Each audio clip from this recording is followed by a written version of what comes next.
Hey, it's Anne-Marie with Speak Confident English, and this is exactly where you want to be if your goal is to develop the confidence that you need in English to say what you want. And this week we're going to talk about how to master small talk in English. Now, I know a lot of us don't like small talk. Honestly, I don't really like small talk either, but it does play a really important role in English speaking culture, and it doesn't have to be really challenging or even really boring. We're going to talk about 3 simple strategies that will help you have effective small talk in English and get to know others. So whether you're starting a new job and you want to get to know your coworkers, maybe someone that you recently met at your gym or yoga studio invited you to a party and you know that you're going to have to talk to a lot of new people, or maybe you're getting to know parents where your child goes to school. In all of those situations, it's important to know what kinds of questions you can ask and how to do it. So that's what we're going to focus on in this week's Confident English lesson.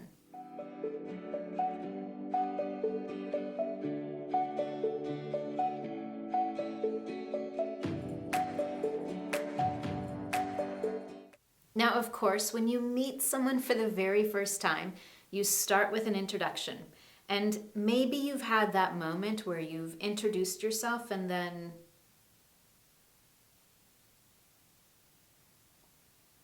it's just really quiet. You're not really sure what to say. You don't know what questions to ask, and it just feels so uncomfortable. That's what we want to avoid. So let's talk about why small talk is important and how to do it effectively in English. The truth is, small talk is polite but unimportant conversation. We're not trying to change the world and we're not making big decisions, but it does have a purpose. It helps us make those first steps toward building a connection or a relationship with someone. We can't get to know someone and we can't build a real friendship or relationship if we don't know anything about them. And small talk helps us do that. Small talk also helps fill the silence. And if you're living in an English-speaking country or you're working in a business with a lot of English speakers, you might notice that English speakers really don't like silence. We do everything we can to avoid it. So, to help us do that, we use small talk. Now, with the right tools and an understanding of how small talk works, you'll be able to confidently have small talk at a job interview, when you meet new colleagues at work, when you've got new neighbors, or you're meeting people at a party or other parents at your child's school. Almost any situation where you're meeting someone new, you'll need to know how to effectively do small talk. So now let's talk about 3 simple do and don't rules for how to have effective and successful small talk in English.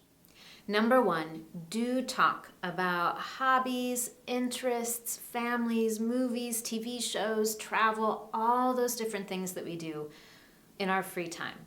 Those are great topics for any small talk conversation. Of course, we have common questions like, what did you do over the weekend? Or what are you doing next weekend? But we can make those questions a little bit more interesting. For example, instead of asking someone, what did you do last weekend? Ask them what their ideal weekend is.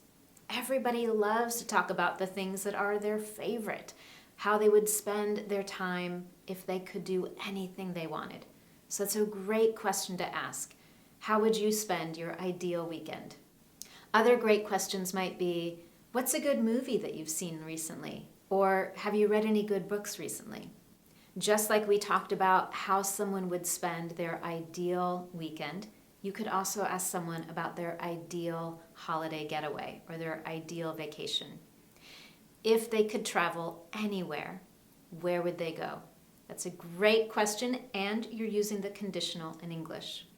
Now, for several more options, you can visit the online lesson where I have a great list of questions on all of these different topics. Now, I said that for small talk, you should definitely ask about movies, TV shows, vacation, travel, family, friends, holiday plans, weekend plans, but there are a couple of topics that you want to avoid. Generally speaking, in small talk, we don't talk about religion, politics, or money. Those are big no-nos in small talk. Rule number 2 is do ask about personal information in general. It's common when we're getting to know someone to want to know about their family, where they're from, what their traditions are, what their life is like. So those are great questions to ask.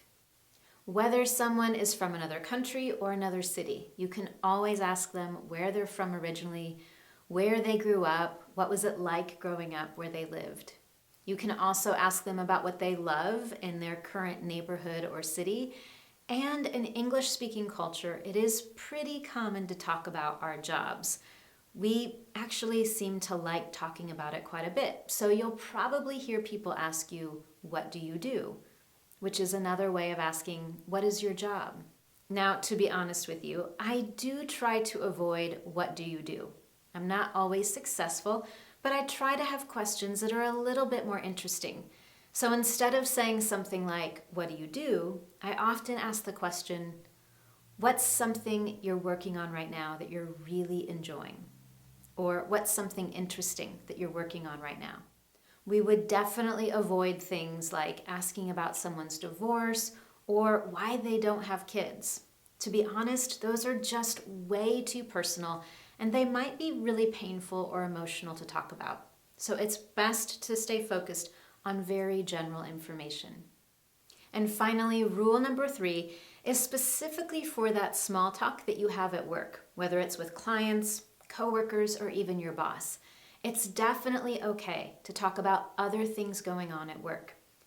For example, you could ask about a project that they're currently working on and how that project is going. Or again, my favorite question, are you working on anything interesting right now? If you're at a conference or traveling for work, of course you could talk about the conference that you're at, maybe talk about a lecture or a presentation that you heard with someone, and you can focus on the highlights and the things that you've learned at that conference. If you're traveling to another city, you might ask some of your colleagues or peers about what recommendations they have for where to eat or what to do while you're visiting their city. Now, the key to successful small talk in these workplace situations is to focus on the positive. You don't want to speak negatively about your colleagues, your peers, your boss, your workplace. That really isn't the appropriate time for that. And with that, you've got 3 super simple rules for how to successfully have small talk in English. Again, those rules were number 1, do talk about common interests such as sports, hobbies, free time, vacation, movies, TV, all of that good stuff. Number 2, do ask questions related to personal information in a general way. And number 3, at work, do definitely ask about other things happening at work or things related to business travel, conferences, events, and so on. Now, to end today's lesson, I do want to share my favorite small talk question with you and a few other resources. But before I do that, if you enjoyed this lesson and found it useful to you, please be sure to let me know. You can do that in just a few simple ways. You can give this video a thumbs up on YouTube and subscribe to this channel so you never miss a lesson. You can also share this lesson on Facebook with friends and colleagues, and you can leave your comment below by answering one of my challenge questions. You can leave your comments below the video or in the online lesson. So first, my favorite small talk question is, what's something interesting that you've seen, done, read, or heard recently? I don't always use all of those verbs. I usually pick one, but it might be something like, so what's something interesting you've done recently? Or what's something interesting you've read recently? That's my go-to question in almost any situation where I have to do small talk. And now I have 2 challenge questions for you. Question number 1 is, what is your favorite small talk question? It might be a question you always ask, or maybe you've learned a new one from today's lesson.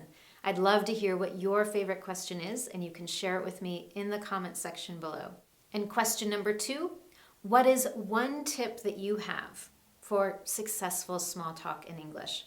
What has helped you to do it well? Your tip and advice might be exactly what someone else in the Confident English community needs. So I'd love to have you share it. And again, you can do that by sharing in the comment section just below this video. Thank you so much for joining me this week. I look forward to hearing from you in the comments, and I'll see you next time for your Confident English lesson.